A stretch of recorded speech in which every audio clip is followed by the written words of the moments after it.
Olá, Estação Cultura está no ar. No programa de hoje, conversamos sobre a estreia do documentário Ousar Lutar, Ousar Vencer, que aborda a luta armada durante a ditadura militar. Seguimos também com a nossa cobertura da Feira do Livro de Porto Alegre. Batemos um papo aqui no estúdio sobre o livro do Rock de Galpão, que tem lançamento dentro da Feira do Livro, com show e sessão de autógrafos. E começamos com artes visuais. Inaugura nesse final de semana uma mostra de filmes e vídeos de artistas brasileiros na Fundação Iberê Camargo. Para falar sobre a exposição, recebemos o curador Roberto Moreira Cruz. Seja bem-vindo a Porto Alegre, bem-vindo à Estação Cultura. Bom, uma exposição que é uma grande amostragem dessa produção de videoarte, de cinema expandido, um conceito que vai se mesclando e vai mudando conforme o passar das décadas, né? Exatamente. Aqui na Fundação Iberê Camargo estão sendo exibidos esses trabalhos que fazem parte da coleção de filmes de artistas do Itaú Cultural. E o que a gente vai poder ver na exposição é uma seleção de trabalhos que cobre praticamente 40 anos dessa produção. Tem um núcleo histórico, que eu acho que é um núcleo bastante interessante, que reúne trabalhos de artistas consagrados, como Rubens Gershman, Letícia Parente, Anabela Geiger, e as obras já consideradas desse período contemporâneo, né, de artistas que utilizam o filme e o vídeo como forma de criação. Bom, principalmente essas obras desse período, desse resgate histórico, são bem interessantes de ser vistas porque são obras que dificilmente circulam e até quando elas foram concebidas, elas não tinham tanto espaço de circulação ou de veiculação, né? Exatamente. Muitos desses trabalhos, em função do período histórico ali do Brasil nos anos 70, período da ditadura, eram trabalhos feitos de forma muito experimental e circulavam quase que entre amigos, assim, né? Não havia um mercado de arte, não havia um espaço cultural dedicado para esse tipo de produção. Então, muitos desses trabalhos, até alguns se perderam, né? Era uma produção bastante significativa, apesar de ser considerada alternativa, e a coleção ela tem resgatado algumas dessas obras com o intuito não só de preservá-los, mas também de colocar isso num circuito de difusão contemporânea, né? No caso aqui da exposição, quando a gente fala filme, as pessoas acham que vão entrar numa sala de cinema e ver uma projeção de um filme, mas na verdade não é isso, né? São obras feitas para serem exibidas num contexto mais alternativo, mais experimental de exibição. Por isso que elas vão, então, para o espaço da galeria e dos museus como forma de exibição, né? A gente está exibindo algumas imagens ali de algumas das instalações. E algumas dessas obras, quando falaste, foram restauradas e resgatadas, né? Porque estavam em formatos tipo VHS, coisas desse tipo. Esse núcleo histórico tem trabalhos que foram feitos em Super 8, que era uma bitola, um formato de filme que era muito usado na época, porque ele era muito prático e fácil de ser usado. Então, os artistas usavam essa bitola, que era uma bitola considerada não profissional, vamos dizer assim. E o VHS, que era um dos primeiros formatos de vídeo doméstico, né? E o Portapac, que é um formato até anterior ao VHS, né? Que são esses filmes produzidos aí em 1974, 75. Bom, e já partindo para a produção contemporânea, a gente tem também muitos desses artistas que migram do cinema ou do audiovisual para essa linguagem mais ousada, que podemos dizer assim, tipo, ou uma narrativa diferenciada, que é a videoarte, ou, no caso, até esse cruzamento com o cinema expandido, no caso do próprio Calma Hamburger, que está na programação. Né? Esse termo que você está usando, cinema expandido, é uma das categorias assim, que tem sido usadas um pouco para classificar esse tipo de filme, né? O próprio nome está dizendo, é um cinema que está fora da sala de cinema, ele se expande para outros espaços e, com isso, obviamente, ele traz outras características em termos de linguagem. Então, por exemplo, o Cal Guimarães, que talvez seja um artista mais conhecido, ele transita entre a fotografia, instalações, cinema, ele realiza documentários, etc., e também faz filmes, considerados filmes para galeria, né? Na exposição tem um trabalho dele que é muito interessante, que se chama O Pintor Joga o Filme na Lata do Lixo, que é até uma ironia que ele faz com o próprio trabalho dele, em que no final da montagem desse trabalho, o filme é recolhido como se fosse um material assim e atirado na lata do lixo. Uma coisa curiosa, que eu acho que assim, para as pessoas entenderem um pouco a natureza desses trabalhos, é que muitos desses filmes ou dessas obras, elas não têm princípio, meio e fim.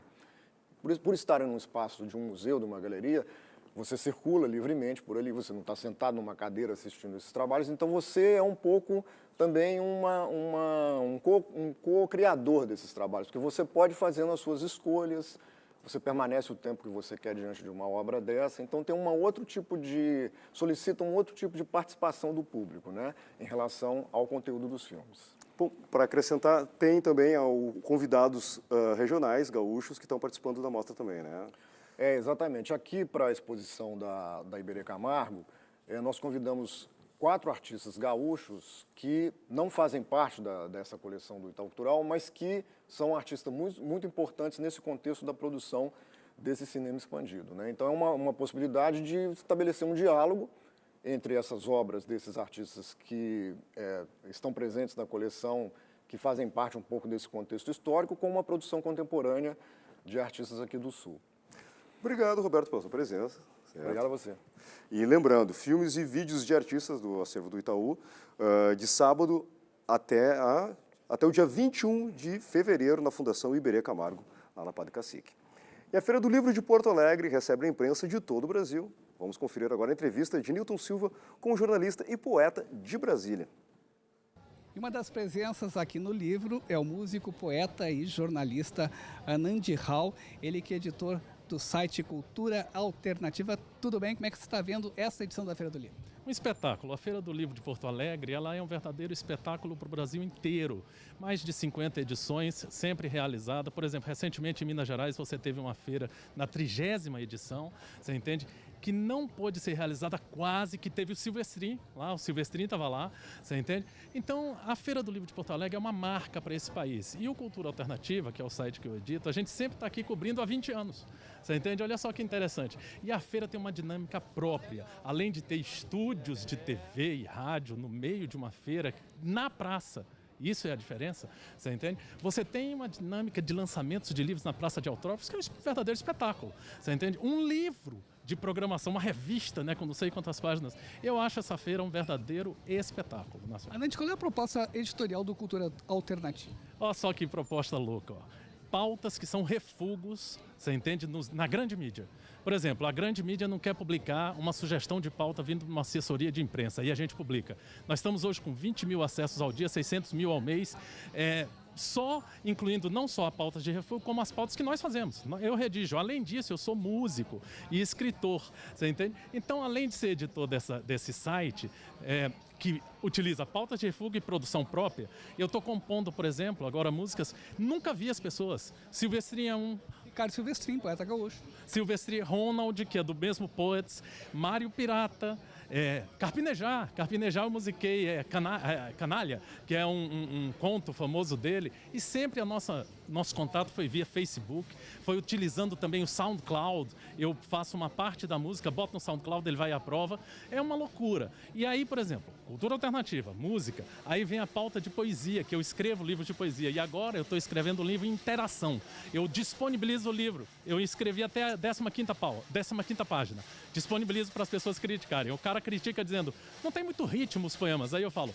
da página 15ª até a 20ª, eu vou obedecer essa crítica dessa pessoa e vou fazer poemas com ritmo. Aí outra pessoa, pô, não tem rima. Aí eu faço da 20ª, 25ª, obedecendo a crítica tal. Está sendo uma delícia. Todos os meus livros sempre foram compostos em casa, você entende, dentro do quarto. Agora não. Está na internet, você opina e eu escrevo.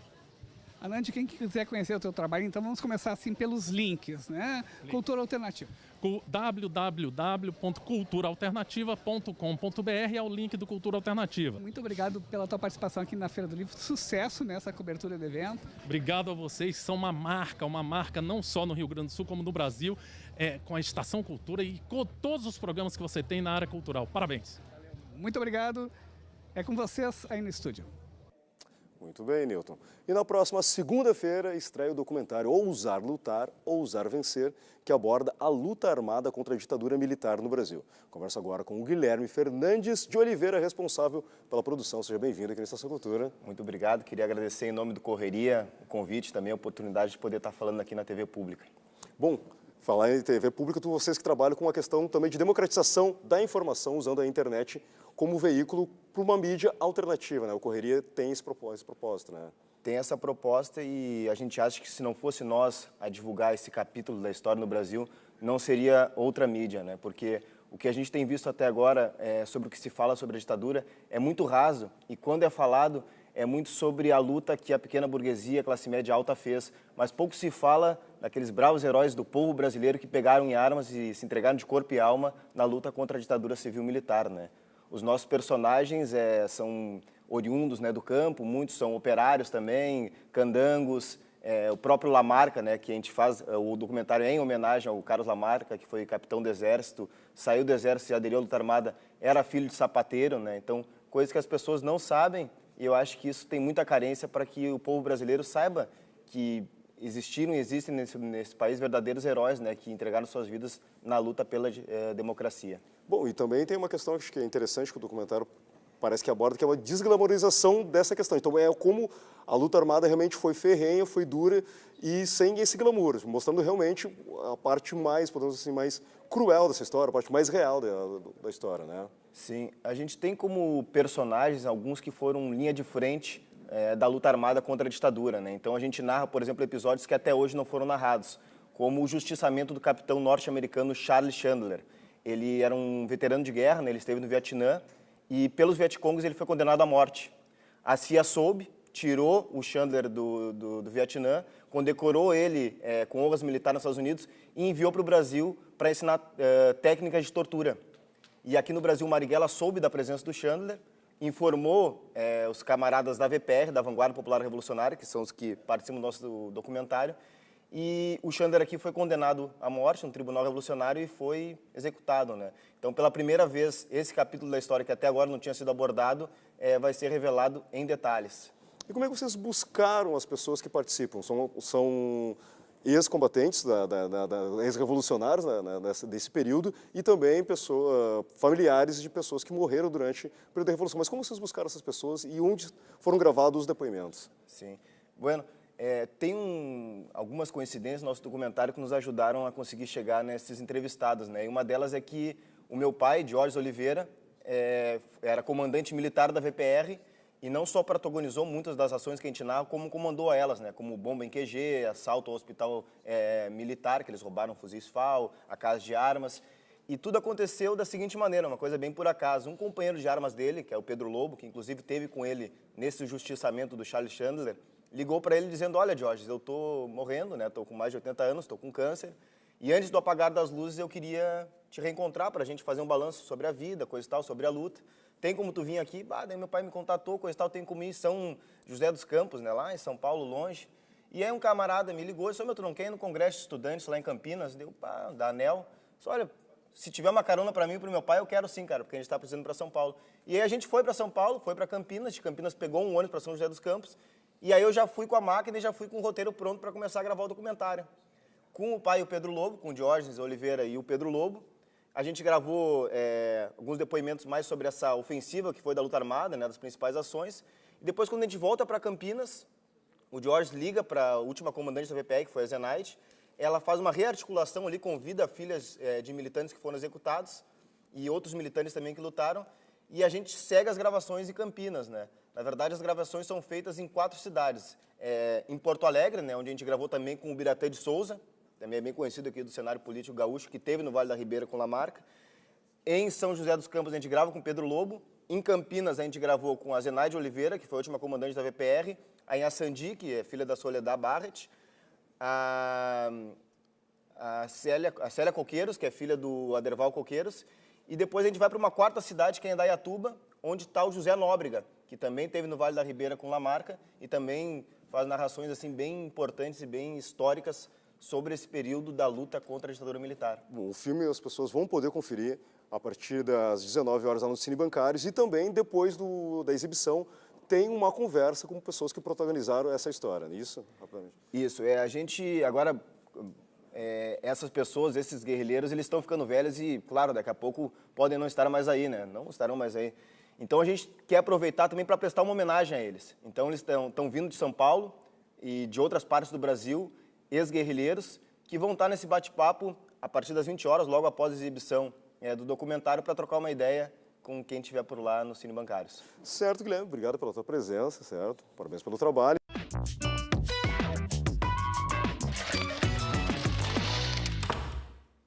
Estação Cultura de volta e o escritor português Almeida Faria também esteve pela Feira do Livro de Porto Alegre. Confira a nossa conversa com o autor. E o escritor português Almeida Faria está relançando no Brasil o livro A Paixão, numa edição da COSAC. Inaí Olá, tudo bem? Como é que você está vendo a feira chegando esta semana e conhecendo Porto Alegre, esse evento de literário a céu aberto? É bom, eu gosto muito de feiras a céu aberto, em Lisboa também é assim, e isso dá realmente um contacto muito natural e familiar com os livros. As pessoas não estão fechadas num espaço que às vezes tem ar-condicionado, como é noutros países, e isso não é tão agradável para mim. No caso de A Paixão, você está relançando aqui do País um livro que já tem uma história muito longa, né? Desde o momento que você lançou em Portugal e depois quando ele chega alcançando as livrarias do mundo inteiro. Qual é que é a história deste livro? A história deste livro é de facto muito antiga. Eu era ainda estudante na faculdade e as aulas eram muito chatas e eu ia escrevendo, fingia que tomava apontamentos, mas estava no fundo a imaginar a vida destas personagens, que são todas de uma família e que pensam, falam durante um único dia. O livro passa-se em 24 horas. O livro realmente tem sido muito traduzido, mesmo no Brasil já foi editado 2 vezes. E tem uma história muito apaixonante para mim, não só por se chamar A Paixão, é que este livro provocou um gesto absolutamente excepcional de um brasileiro que eu não conhecia, que um dia tocou à porta da minha casa num domingo. Vi que era brasileiro, perguntou se podia entrar porque tinha um livro para me oferecer e, de facto, o livro era Lavoura Arcaica e ele é Raduan Assar. Era a primeira edição, era o primeiro livro dele, achei que era um gesto muito nobre e muitas vezes os autores ocultam as suas influências para se tornarem mais originais. No caso dele foi o contrário. Ele quis dizer-me que o livro dele devia muito à paixão e depois até escreveu uma frase que está no prefácio deste.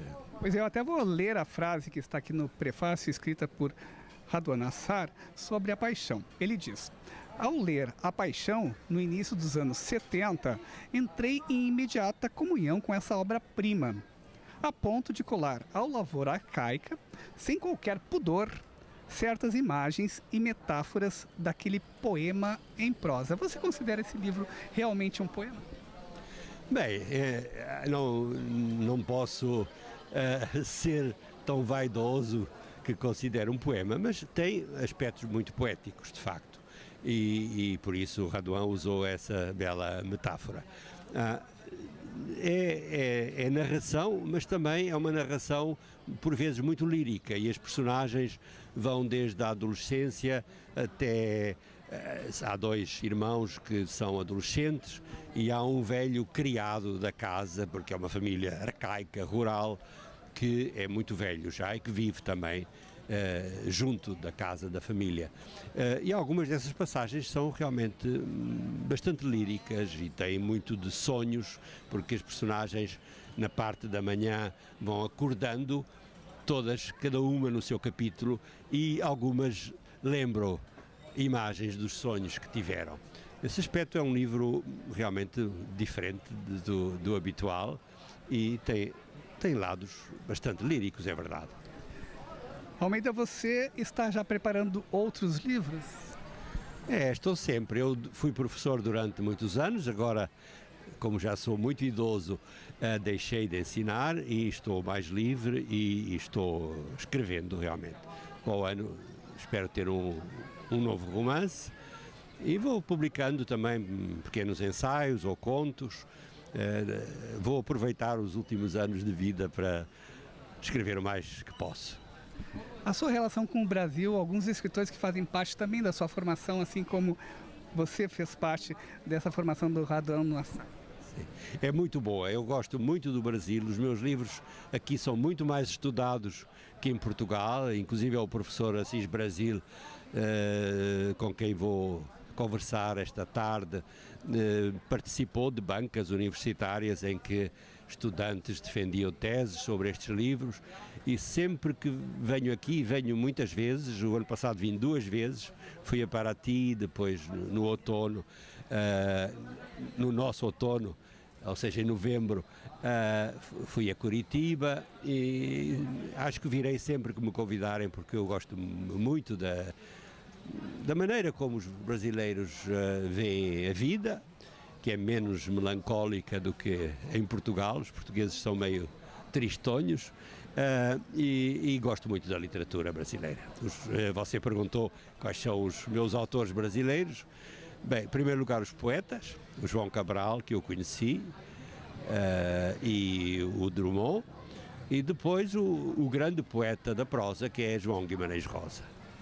Eu acho que não estou mal.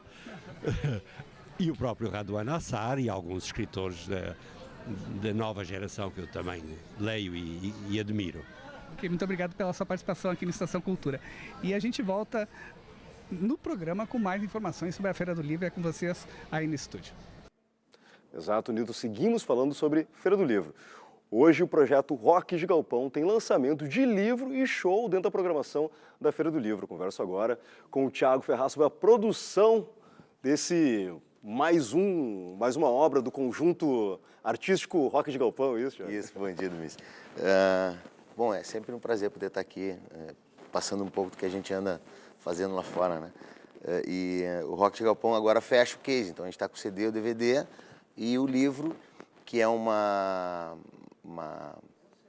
documento fotográfico registrado por 5 fotógrafos, a Heloísa Verbuck, a Andréa Hilgert, o Eduardo Rocha, o Giovanni dos Santos e o Henrique Barbosa. Então eles estiveram conosco durante toda a imersão, durante a passagem nossa pelo Festival da Barranca, a passagem nossa pelas ruínas de São Miguel e o show que aconteceu em Santo Ângelo. E esse livro agora ele também vem com com a retina deles registrando momentos interessantes, né? E poesias, depoimentos do pessoal que participou do Festival da Barranca, né? Dos músicos que lá estavam. Do Vinícius Brum faz um prefácio também, Roger Lerina também dá um texto ali. 2 geólogos também colocam o seu ponto de onde a gente estava geologicamente falando, né? Santo Antônio da Patrulha, o que significa isso? E as missões também, com um texto geológico. Então virou uma mistura bem bacana, assim. Fotografia, depoimento, textos de cunho geológico e alguns textos sobre o lugar, a cidade, história, né? Uma mistureba. Bom, isso tudo faz parte do trabalho de vocês como um todo, né? Essa ideia de levar de levar o interior para a capital ou levar a capital até o interior nesse cruzamento de sonoridades, não? A sonoridade urbana, cosmopolita, com a sonoridade gaúcha, nativista, né? Isso, o Rock de Galpão ele tem como objetivo esse resgate, de pegar aquele momento da música feita no sul do país, né? Quando os festivais estavam com força total, né? E ali estavam grandes poetas disputando, né? Aquela tipo, tendo que fazer a melhor composição, ter o melhor intérprete, se derramar de amor pela querência, né? Então a gente resgata tudo isso, deixa de uma maneira contemporânea para pegar essa gurizada mais nova que daqui a pouco não teve acesso, né? A essa informação. Então a gente transforma essa música nativista com uma linguagem mais contemporânea para chegar neles também, né? E acontece direto isso. Isso que vocês vão estar apresentando hoje a partir das 20 horas, 8 horas, no show também que vai ser ali no Teatro Carlos Urbim, ali na feira, né? Vai ser um show normal, porrada, como vocês normalmente fazem, pegada de guitarra, ou tem algumas concessões? Como é que vai ser o show? Não, vai ser... bom, primeiro a gente vai estar comemorando o fato, né? Que agora a gente fechou o case e é uma parceria da Válvula de Escape, da Visual e da Corag nessa empreitada aí. Então só foi possível isso porque rolou a alquimia entre a Corag, a Visual e a Válvula.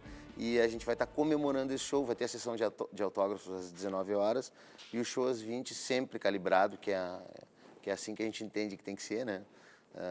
E o convite para todo mundo aparecer lá, porque o resto é surpresa. É surpresa. Sério, então, reforçando aqui, Rock Galpão, Missões, autógrafo às 19 horas na Praça de Autógrafos, lá na Feira do Livro, e o show às 20 horas, dentro da programação da Feira do Livro, no Teatro Carlos Urbim, tudo com entrada franca, obviamente. Tudo com entrada franca, é só chegar e curtir. Certo, Thiago, obrigado pela tua presença. Obrigado. Bom, o Estação Cultura de hoje vai ficando por aqui e a gente volta na segunda-feira com mais programa ao vivo, mais Feira do Livro, mais uma série de coisas. A gente encerra com imagens do DVD, o Rock de Galpão. É isso, produção? Exatamente? Exatamente. Então, até segunda. Tchau, tchau.